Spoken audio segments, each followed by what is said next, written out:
Thank you very much for inviting me to be a part of the jury for this year's Manitoba Society of Artists for the Juried Open Exhibition. It's always exciting to kind of see what's going on outside of Winnipeg and beyond in Manitoba and as well as in Winnipeg. I'm going to just begin by kind of talking a little bit about me very briefly. I'm going to show a bunch of work, but before we do that, I just thought I would talk to people a little bit about my website a bit, and I'll put it in the chat just to sort of get an idea in terms of navigating it. So we can see, we've got different things I'm doing here. Going to the blog will actually get you to my most recent information. So the website here will cover from about 1990 to about 2009. But if you go to the blog, that will take you to more recent things, right up to date with work. It can give you links to my courses. So I've got examples of student work, my radio show, which I'll briefly mention in the lecture, and as well, click on reviews here and recent video work. I also have a YouTube page. So those are all things I can kind of throw into the chat if people want during the Q&A. Okay, so I think we'll get started. I'm going to set a pace of about 35 minutes or so. We've got a lot of images, and I'm just going to barrel through them. Yeah, so we'll kind of start with here. I'm going to talk about this in terms of, my own work, in terms of this, one of these kind of themes that are kind of going through the work is this improvising body and the idea of the protean embodiment and the idea of technology. But we're going to kind of cover a few things before we kind of get into that. Yeah, so I'm just going to mention that I was born in St. Boniface in February of 1965. So I am, in fact, a Winnipegger. And of course, we all know Winnipeg, famous for being flat, isolated, and enormously cold. In some ways, I think it's been kind of an interesting place to be an artist and a teacher. We think about Winnipeg, and growing up here, I couldn't wait to leave. But it's still kind of an interesting place for me. If we think about Winnipeg, we know Winnipeg is one of the largest Indigenous populations in the country. This is a community that I can kind of connect to with a lot through Urban Shaman, contemporary art. It's an artist-run center which focuses on contemporary Indigenous art. Highly recommend for those people in Winnipeg to visit Urban Shaman. I mean, right now they're closed because of the pandemic, but they do have an online exhibition of members show that's on that anybody could join as long as they're a member.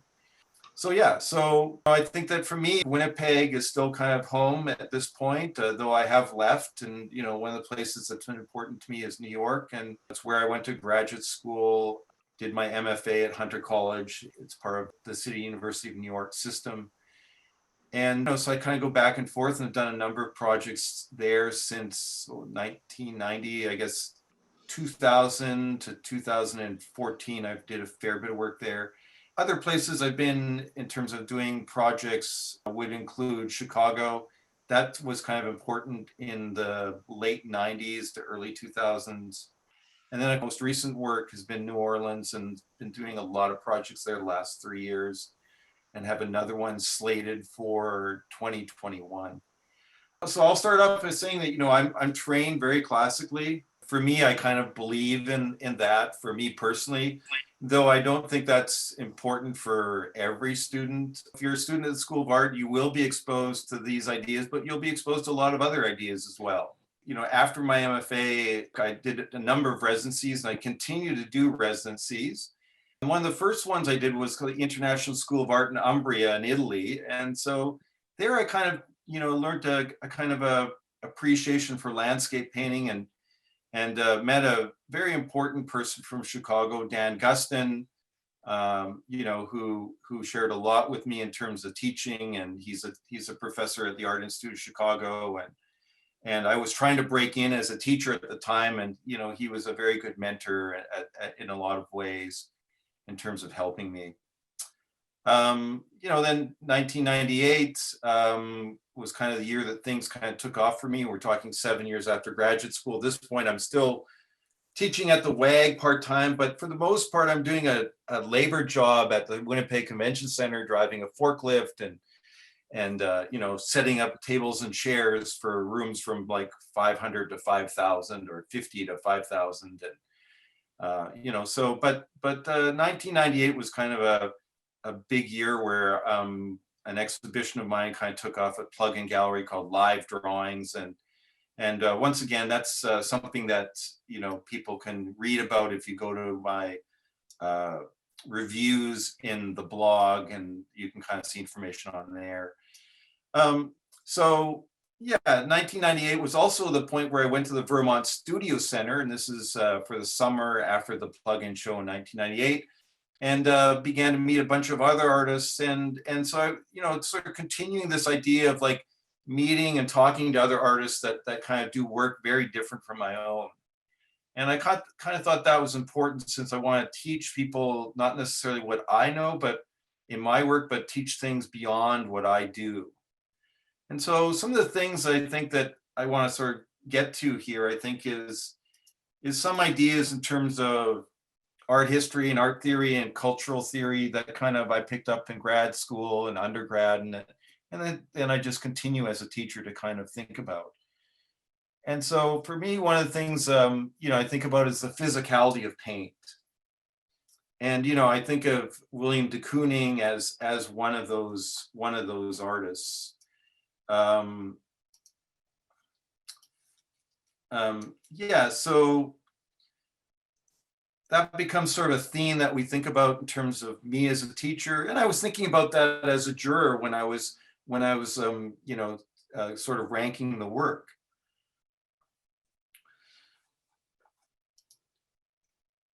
And then I'm also thinking about this idea in terms of the 20th century and the history of dematerialization in terms of relation to art. And I think in some ways that kind of begins in some ways with thinking about, conceptual art in terms of the ideas being kind of more important than the making of the art. And so, I mean, historically, that has a really kind of important thing. And it's something I've struggled with as an artist, but at the same time, historically, it's there and you can't get rid of it. I mean, it's there. Conceptual art is there and it's not going to go away.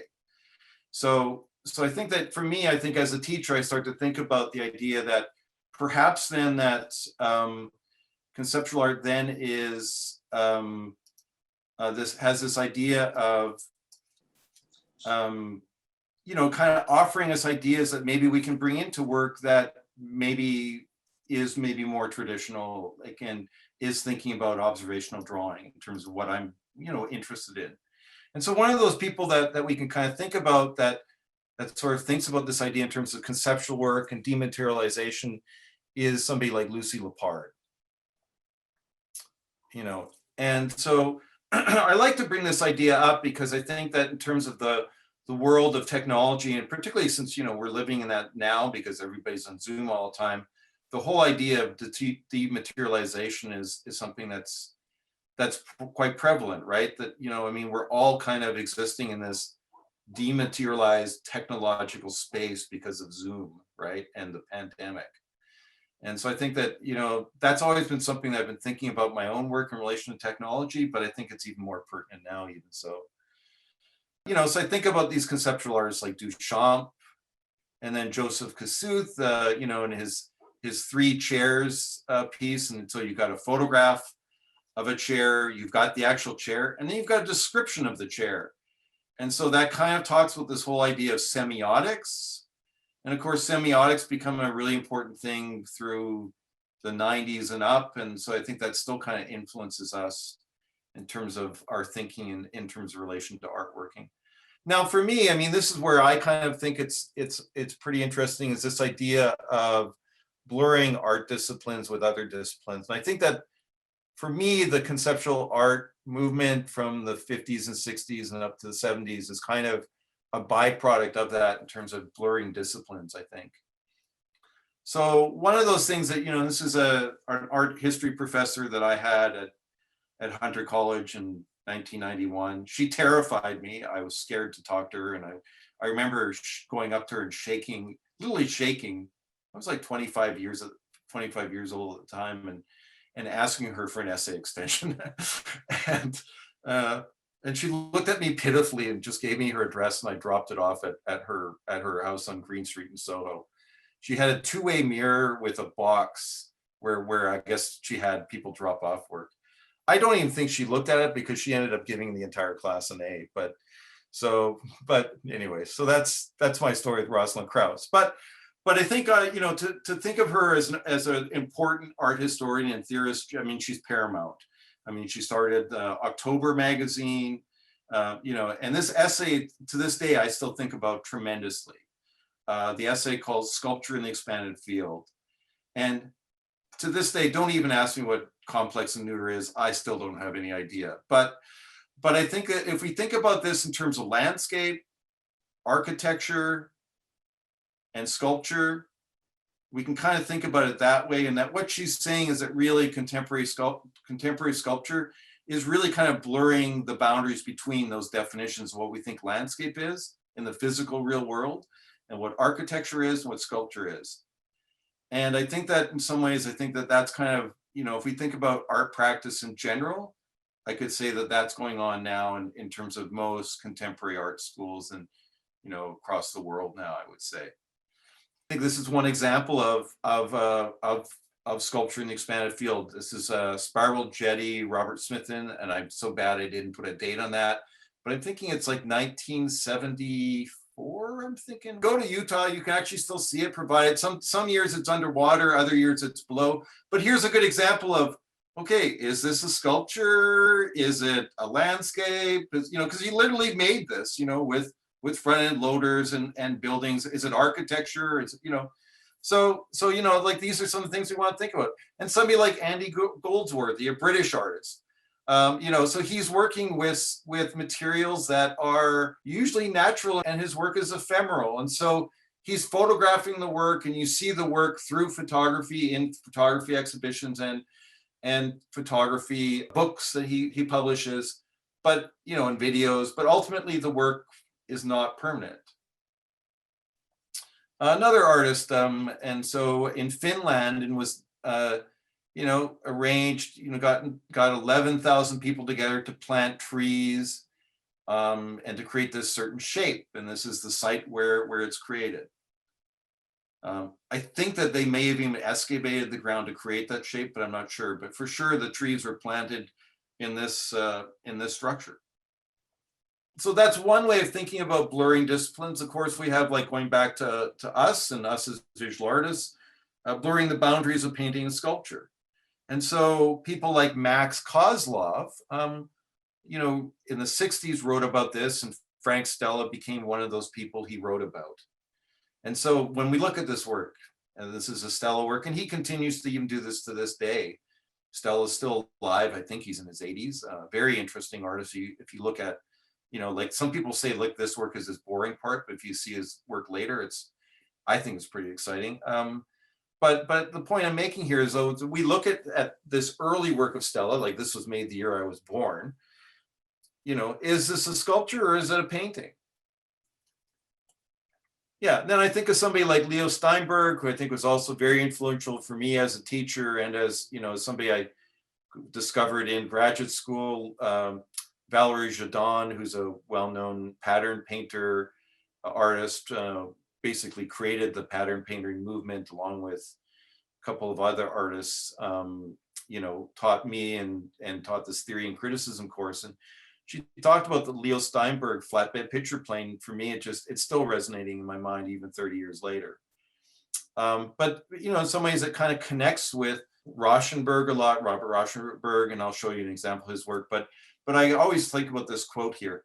The flatbed picture plane makes its symbolic allusion to hard surfaces such as tabletops, studio floors, charts, bulletin boards, receptor and service of objects, and so on, in which data is entered. And so this is from 1972, but they use the word data, right? Which data is entered on which information may be received, printed, impressed, and whether coherently or in confusion. And so I feel like this quote still applies to even a cybernetic world that we're involved with now, even. You know, and I think about this idea, and I'm just going to stop screen sharing here for a second.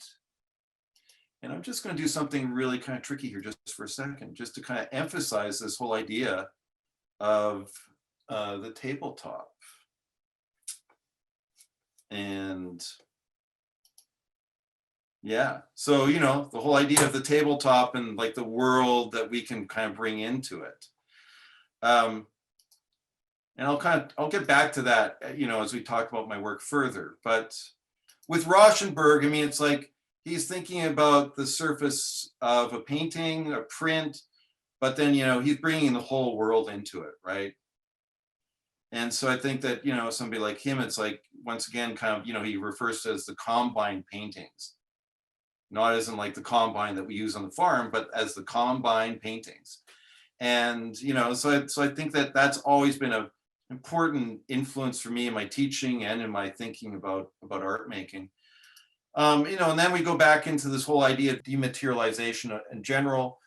And I start thinking about, instead of the flatbed picture plane, what about the flatbed scanner plane, and the idea of like scanning stuff in and bringing the whole idea of like all of these things that Leo Steinberg was talking about, but now we're thinking about it in terms of a cybernetic world, or a kind of an internet world, right? So I think that kind of gets me thinking about a lot of things too.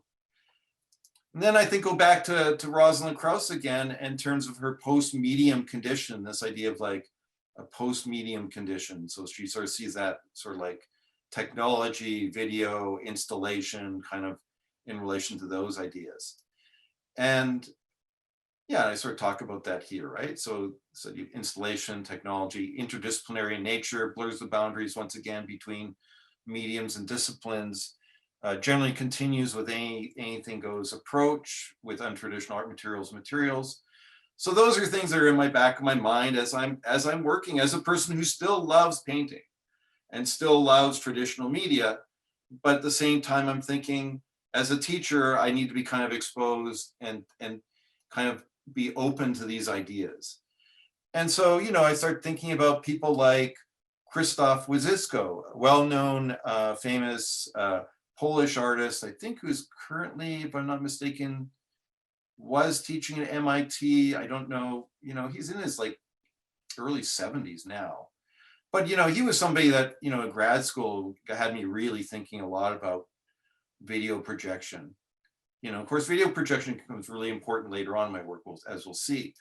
The other person I'm thinking about is Tony Ausler. I saw an exhibition of his work when I was a graduate student in 1990. And I was just completely blown away by him. I think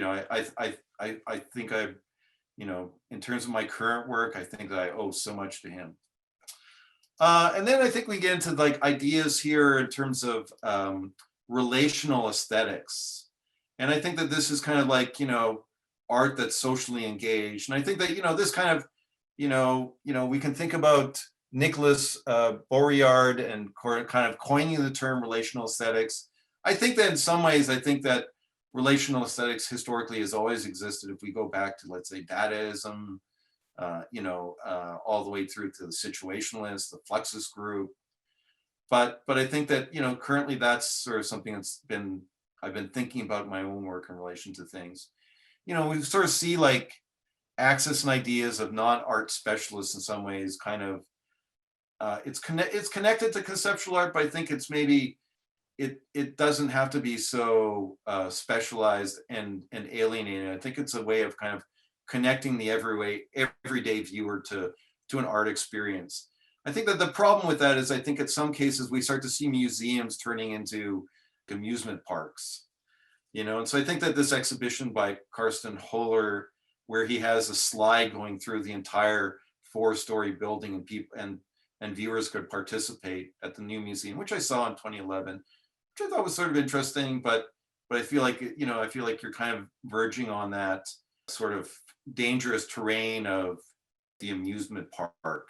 And, then I'm thinking about science too in relation to all this. And, I think that's partly because of me being at a university, but, and this idea of neuroaesthetics and like, the brain and how does it kind of interact with different types of art making. So I've been kind of interested in this idea of like, how does the brain work when we do a painting versus when we do something on our computer? I suspect the brain works very differently. And I think that neuroaesthetics, the research by the Zeki Institute would kind of cover that. My dream is to kind of get them to do a study like on something like that. No, I think that the final thing I'd like to say about influences for me in my work and my teaching is cultural studies. For me, I think in a lot of ways, for better or for worse, it's kind of taken over our history. Um, and I think that it really kind of gets down to like visual culture in relation to class, capitalism, environment, race, gender, sexuality. And I don't think as a contemporary artist, we can kind of escape that in a lot of ways. So now I'll get into some of my work here. We've only got 13 minutes. I apologize. I'm gonna breeze through it really quick. But I'll say that as a person working with the body, I've been thinking about this in terms of the body as a politically charged entity for like 30 years. So me positioned as a white cis hetero male, how do I kind of like with that area of privilege that I have, how do I kind of bring that discussion into my work with and trying to do something different and maybe instead of reifying all these cultural problems, how am I kind of challenging things? And I think historically, if you look at my work, and sometimes I'm successful at challenging things, sometimes I'm not. Of course, we can always have a debate at that towards the end. But I'll just say this that and a friend of mine who I knew from my labor job at the convention center. He went to Westwood High School but is now a professor in King's College and a senior lecturer of film studies and is a well-known film theory person now. But I asked him to write an essay for me for my very first solo exhibition in 1993. And there's a quote I still like to use from here. And there's a couple of things here that I'm still using from that essay, which is on my website too. But gender is but one of a myriad of, and I put this problematics, I think that needs to go in there now, categories by which our subjectivities are defined. We are racial, ethnic, class-based, and sexual subjects as well. And so this is something he put into the essay. All of these positions are differently privileged or marginalized in Western culture, and the near invisibility of many of them at the sites of production and representation have finally come to be seen by many artistic and academic communities as part and parcel of the political oppression. So I think what he's saying is that to have this kind of exclusive Western gaze and ideology is kind of oppressing in some ways. So I think that I didn't understand a lot of this theory. I still don't, but I still consult Mark because he understands it way better than I do. So anyway, so we'll talk about the first painting I did after graduate school, 1993. This is something called Male Maternities. I did this whole thing. It's an 8 by 10 foot painting, combination of drawing and painting. Somebody said to me, like there's kind of like this sort of birthing theme to the thing. And I thought, okay, well, I'll try to make this guy's stomach pregnant. And, because I always thought that, this whole idea of like gender was kind of a construction. I took this sociology course. I still remember her, Marianne Kandrak, Introduction to Sociology at the University of Manitoba. And it just kind of blew my mind in terms of this idea of like, not only are the roles of expectation of women ridiculous, so are the roles and expectations put on men are ridiculous too. And I just kept thinking about that. And I have a sister who's 11 months younger than me, and we both grew up very close, very same time. And just the expectations, what was put onto my sister in terms of her being a woman, what was put onto me in terms of being a boy or a young man. And I just felt like the whole thing was just always contradictory and hypocritical in terms of what each of us did. So in some ways, I think the painting kind of references that, I think. This is kind of like the show in 1998, which kind of triggers a bunch of things. This is an artist that I work with at Plug-in Gallery. They said to me, well, I said, I'm not sure who the artists are that I can work with. They said, well, we've got somebody in mind. And then so an artist came in. And then I also started working with models that I continue to work with as well. So Bruce Smith, who no longer models, but his partner Michael Smith. And of course, we do something in 2000, 2 years later. at this point, I'm thinking that because of all the media coverage and me not being able to control what's going on, I decided to kind of control the media myself. And so the models got their own video camera. And so that kind of took care of people coming in to look at the gallery, just to look at naked models. So as soon as a guy would come in looking at a model, and for the most part, I worked with men in this show as well. Like this is Bruce here. People would come in and the model would turn the camera on them, and then they would like stop looking at them. So it worked quite effectively. Once again, if you go to the dialectics art practice and you go to the link to reviews, you can see like a bunch of stuff in terms of exhibitions for the plug-in show and the ACE art show here as well. Yeah, so, I'm here again, I'm thinking about process a lot. So kind of going back to the conceptualization of things with artists. I end up making the painting from beginning to end in the gallery. This is a shot of it towards the end. And so this kind of connects me to another theory I wanted to talk about is Peter Anders in terms of the cybrid, whole idea of the threshold connection between the physical and the cyberspace, and this whole idea of trying to connect between the physical and the digital. And so we're attempting to do that today, though I think cyberspace is kind of winning. So that's something I'm continuing to kind of think about in my own work and my teaching as well. Just like to mention too that we're going to jump to 2010 here, that I've been doing a radio show with Dana Warren, director of Urban Shaman, since 2018. Dana is actually going to give a great talk next week. I think it's through Arts Manitoba, I think. And then, of course, I worked with Liam Kahn, an architect, and so we ran the show from 2010 to 2017. I continue to do that, though the pandemic has kind of, curved things a little bit. Now we're doing interviews on Zoom now, and it's kind of not happening on a weekly basis, but we still play old recorded interviews. But if you Google eat your arts and vegetables, that can come up. Or if you go to my website again, you can kind of see, you can get to the link there and kind of check out, click on the radio show, and that'll take you up to a bunch of different stuff there. And we got me and Dana there. Whoops. Yeah. So that's all something that we can kind of think about. And my computer's just going a little crazy here, but there we go. So I'm going to jump now to 2010. Kind of like the first show where I'm not kind of relying completely on my paintings, and it's kind of like I'm working with the models in the space and live video feeds and projections. Working with Shireen Rampuchat, Ian Mosden, who I still continue to work with. Ian Mosden's a wonderful contemporary dancer and an experimental theater person, artist in his own right, as well as Shireen is too as well. Shireen's done a number of things, which I'll talk about in a second. So I end up kind of making paintings based off of these live performances or rehearsals. So there's actually a picture of me in a mirror, me photographing Ian. This is a box I built. So I'm thinking about that sculpture in the expanded field again. Yeah, some more examples of that, more paintings. And then I'm even continuing to work on this even later. I start thinking about other imagery I want to work with from that project. And so this is something else. Ian and Shireen again, other images from that performance.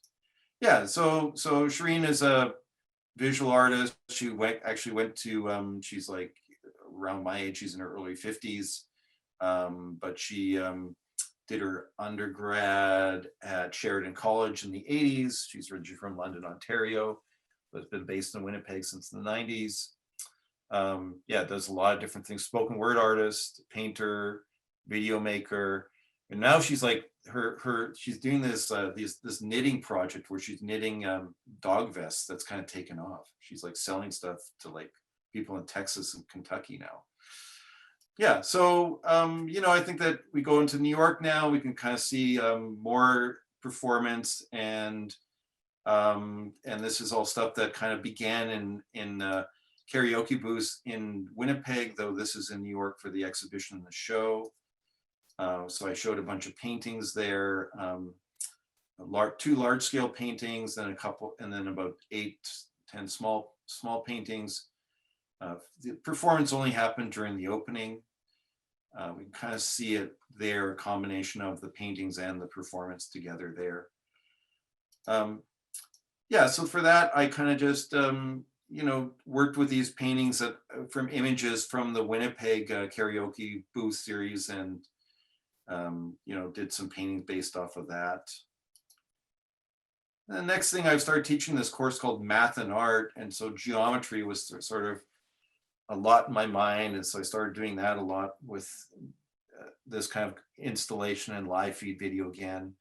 This carried me over to an exhibition in Brooklyn again, into a neighborhood that we think of as now kind of a trendy sort of East Bushwick kind of neighborhood, but at one point was an African-American neighborhood. And so I was one of those guilty people trying to gentrify it. So I kind of thought it was important to kind of involve the neighborhood and the kids come in and play with the installation.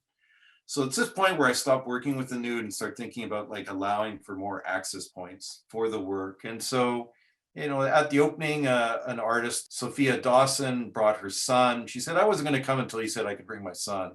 I went, okay, great. So her son kind of participated in the show a little bit. And if we look here at the bottom here, we can actually see the performer in the box. And so I'm kind of, these are again drawings I did prior to the exhibition, but these were hung up in the space as well. Yeah, more drawings from that. Now I think this is kind of like where I start to think about back to that that idea of working with the tabletop again. So I've got him on the table. This is a performance artist again, Geraldo Mercado, who was in the previous show, and I'm kind of like thinking about that again, other ways of kind of combining technology. Then I'm also thinking about the tilt brush, back to Winnipeg again, working with Ian Mosden again, but this idea of, kind of the virtual space again, and the idea of like virtual reality being projected on him as he's manipulating the virtual reality. Started working with musicians, Ian again, and then some paintings based off of that. And then I think we're into New Orleans now, and this is where kind of like my performance stuff is kind of just taken off, and I'm barely painting now. But begins with this residency in New Orleans. I kind of found my Ian of New Orleans, and amazing Japanese performance artist, Ruta Iwashita, and so we.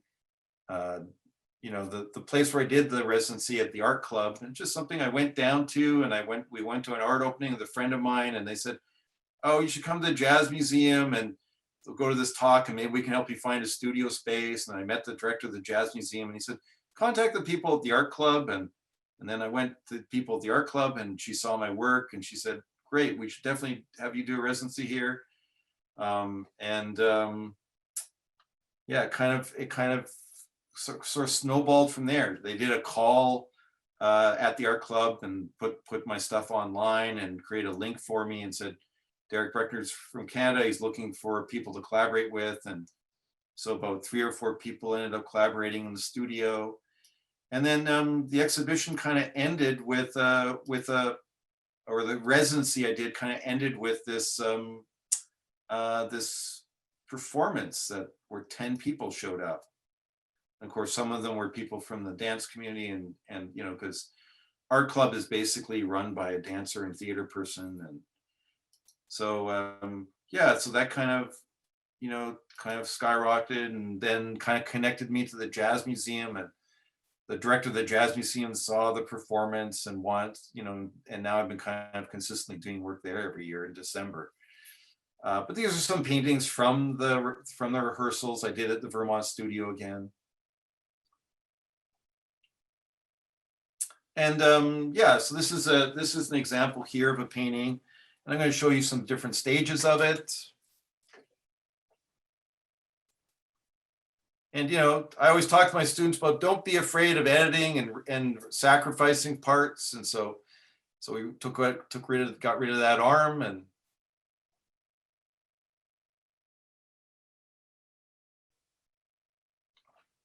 Yeah, so, it's kind of based off of a video still, but I kind of combined two of them together. And so I think that, that's kind of maybe I'll just stop for a second just to kind of give us a break from the screen share for a second.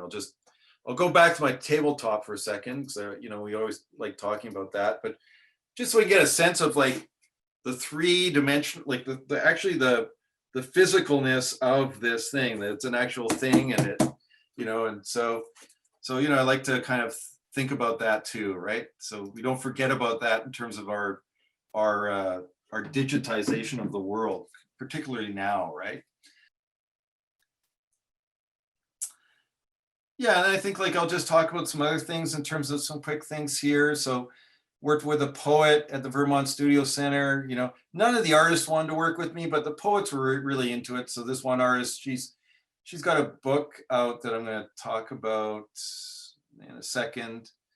But yeah, I said to the people, I said, hey, anybody want to participate in some performance laboratory stuff? We can, if you're a poet, we can kind of project your text on you. And so she was game for it.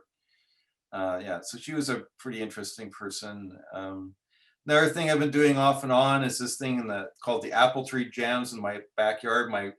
I rent from a person in the house. My roommate, he owns this house and has an apple tree in the backyard. And so I've been videotaping the apple tree for a year almost daily, and have different performers perform with it. Of course, this summer nothing happened. The tree was just the performer along with the squirrels and the birds and stuff. But yeah, so and I did this residency in Toronto at the Luminous Bodies residency on Toronto Island and set up an installation there.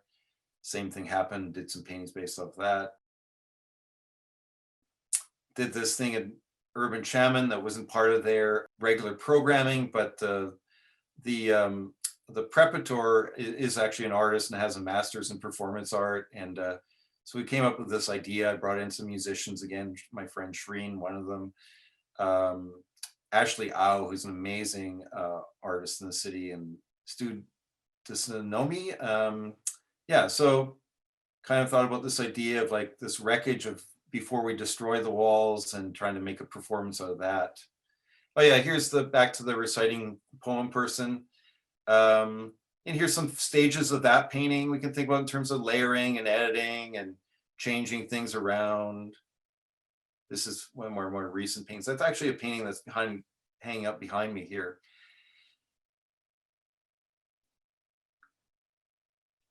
Yeah, I kind of like to just give her a shout out, for her participating with me. It's a really great, interesting collection of narrative poems by Brian Genet. And then we've got social improvisations at the Jazz Museum. And I'll just kind of quickly go through these.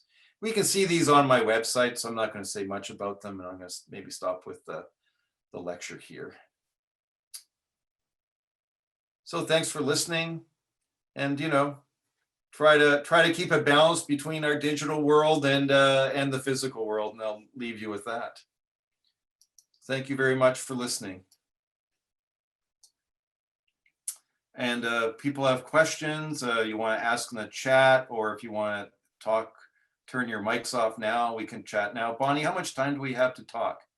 I would give you 10 minutes for questions. Okay, yeah. So if someone wishes to ask a question, you can put your hand up into the screen, or you can write into the chat to everyone, or to Derek, what your question is. So I don't see any hand waving. Yeah. I have a question. Sure. I took the privilege of took the liberty of taking some notes, and I was interested in the evolution of your own evolution in arriving where you are now, and showing your art, where you started with the physicality of paint, and as soon as you had me right there. But then when you went on to the dematerialization and the idea of conceptual art, and then the blurring of art disciplines, which is a natural progression, I guess, in a thinker's mind, or in cultural advancement as well. And then that led to the blurring of boundaries, and then a return to the flatbed picture frame, which would take you back to 2D art. But at this point, you're well into the computer age, I suppose. So I think with the thing about the flatbed picture plane though, is it also brings three-dimensional things back into that two-dimensional plane, right? So once again, there's this blurring between two-dimensional and three-dimensional again. And then the whole idea of like, you know, kind of jumping the flatbed picture plane to literally to like the scanner bed plane. And then it kind of brings it into the cyber world as well, right? So there's this, for me, there's this extra blurring even there.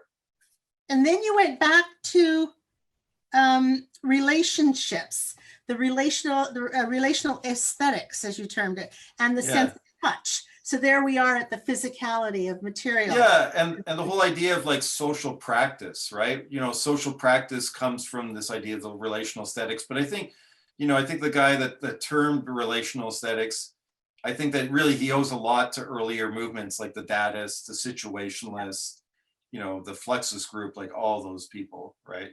Yeah. And certainly for me, I'm thinking a lot about my own work in relation to social practice and like, how do I kind of decenter myself in the work and kind of allow other people, you know, to come into the work instead. Which takes you to the cultural studies, the focus on Totally history and cultural studies. And so I can almost see your mind roiling with all of this and advancing and expressing it through through where you are in your evolution as an artist. The presentation makes it look like it was easy for me, but it was actually very difficult. You know, like I'm still struggling with it, you know, as a teacher, as an artist, you know, like it's still a struggle. It's the first time I've really started to approach an understanding of that that evolution in contemporary art and how it actually can physically affect what we're doing and how we're presenting. I mean, I understand Christo and his, same idea. Sculpture in expanded field again. Is he an architect? Is he is he just a grand tarp maker? You know what I mean? It's like, So all of that started to mull in my mind because the artists' names were there in their works, but a cohesiveness to the evolution seemed to happen during your talk. And then you went back to potential relationships and exploring, performance art. And I had how difficult is it and how much time do you have to spend in terms of the different elements of your artwork on the choreography aspect? Because you're working. For the most part, these are unscripted. Yeah. Okay. Yeah. So, but I think that, we're dealing with some people that have worked with each other a lot before. So I know that they've rehearsed some things, but then I always insert people in that they haven't worked with. And so there's always people meeting on the stage for the very first time. There's kind of this, and so we've got a schedule. Like I had a project that was going to happen this December. It got canceled because of COVID, but we're scheduled again in New Orleans at the Jazz Museum again in December 2021. And Ruta, the Japanese performance person I'm working with down there, he's saying, can we do something different with the chaos? That was my last message I got from him on Facebook. So we'll see. so we'll see what happens. I'm not sure. I've in the past I brought down people like Seth Whittier to help me install, and then I've also worked with people from Toronto who came down last year, and so it's still an ongoing kind of collaborative project that I'm kind of bringing in people, and we'll see what happens next year. Yeah. Fascinating. Were there any other questions of Derek? I'm not seeing anything in the chat, and I'm not seeing waving hands. So yeah, I'm sorry I kind of bombarded people with a bunch of images. I kind of probably overloaded you, but if people, I'm gonna just throw my email in the chat. If people have questions, do feel free to contact me. Perfect. Well, thank you very much for a fascinating talk. I was so interested. You were giving examples of the artists who inspired and propelled you forward. And I was thinking of artists that I had in my mind that it hadn't gelled. The continuity had not gelled. So this really was very helpful that way. Thank you very much. Yeah, I mean, I'm just trying to offer different ideas to people. I'm not telling people they should change the way they work, but I'm thinking, just try to be open to other ideas, and yeah, that's all. Great, wonderful. Okay. So thank you very much, Derek.